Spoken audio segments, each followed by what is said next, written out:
show. Anish Srivastava is with us. He is, of course, Chief Investment Officer at IDBI Fortis Life Insurance Company.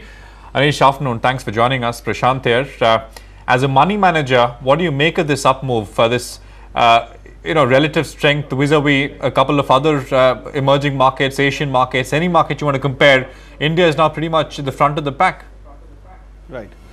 One of the reasons is that most of the funds in India were sitting on large cash, and so is the case with the global funds when they were reasonably underweight on India. So once this up move has started, most of the funds have this left out kind of a feeling, and a lot of money is getting into the markets. Are you also, starting to put your money back into the market, money back to work? What have you been doing? Can you just illustrate that? Our strategy has been that we were defensive up to valuation levels, and once we got the comfort of the valuation, and once we studied some of the lead indicators, we realized that there is a possibility of an uptick in the market. And sensing that we had been substantially invested, we had a strategy of having up to 20-25% of investment in cash, which we deployed, and as of now we are running a portfolio up to 95% invested and 5% cash.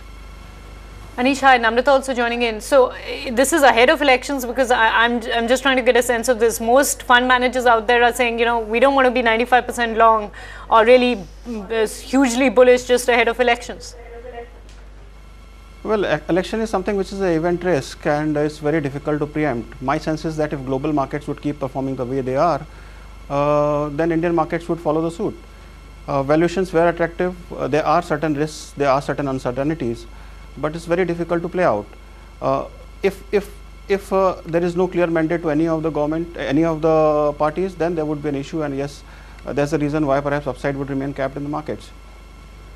Anish, has institutional activity come in on a genuine basis? Is this like a proper commitment? Because the market is still confused whether it's all generated because of short covering, hugely oversold positions, then getting reversed, some amount of short squeeze, and that's sustaining it. Do you believe that over, especially yesterday's trading session, when we as India outperformed the rest of the world, do you believe there is a shift happening with the domestic fundamentals of India now coming more into prominence? Well, that is something is very difficult to say, but my sense is that when monetary policy is loose, so much of money is floating around, there is always a possibility that there would be expansion of price earning multiples, and that is what is happening, and that is what we are seeing. See, if you ask me, there can be three kind of scenarios. Best case scenario is when there would be expansion of multiples and when there would be a growth in earnings of the corporates. Worst case scenario is when there would be a degrowth in earnings as well as there would be a contraction in multiples. And what we believe as of now is that a realistic scenario, which as per our assumption is that there would be a degrowth in earnings, but at the same time there would be expansion of multiples, as I said, because of low interest rates globally, efforts made to infuse additional liquidity in the markets, and at the same time some kind of a risk appetite returning.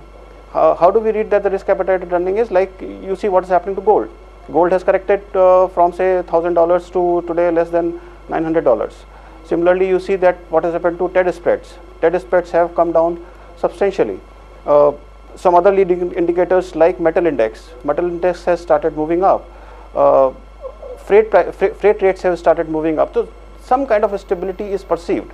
So considering that, we can say that these lead indicators are giving us an indication that perhaps risk appetite is there. But if you look at industrial production numbers, if you look at consumption numbers, if you look at credit growth numbers, all these are still, although these are basically lag indicators, and since one should not really read too much into it.